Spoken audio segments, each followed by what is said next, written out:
We are taught from a very early age, or from the very beginning of our journey of faith with the Lord, to kind of look at the Pharisees and to see bad, right? We're taught to kind of identify the Pharisees in some way with evil, right? And with Satan, and with all of the powers that were going against the Lord and led to his death.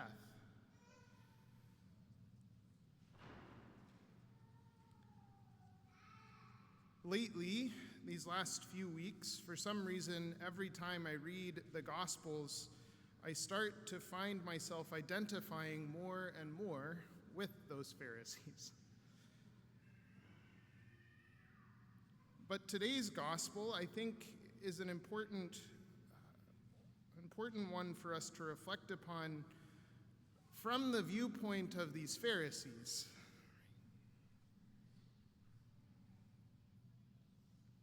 They bring in this woman who's caught in the very midst of committing adultery. They have the law of Moses in front of them, and they're trying to do what they think is right.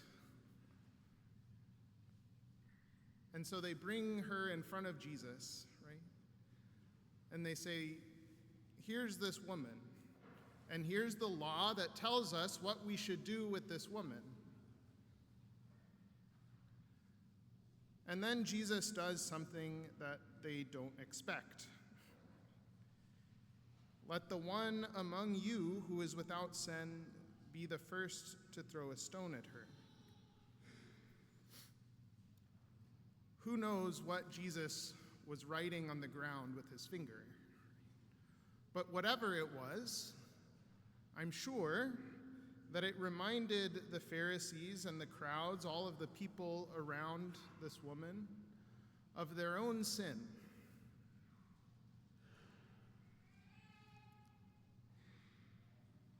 And they all started going away. And it seems to me that in the minds and the hearts of those people who were going away, one of two things was happening. The first, and perhaps the more obvious thing for them to do, is that they go away and their hearts are hardened to the Lord. And they say, he's completely rejecting the law of Moses, he's completely rejecting the law of our people, and so he must go away. And we know what that's going to lead to in just a few days.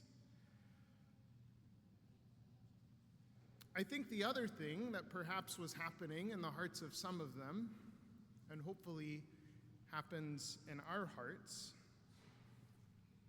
is that they saw in this action of Jesus, in this movement of mercy towards the woman caught in adultery, a movement of mercy also toward themselves. That the Lord didn't turn around and say, all right, let's stone her, but we're also going to stone you for your sin. We're also going to have no mercy on you for the things that you have done.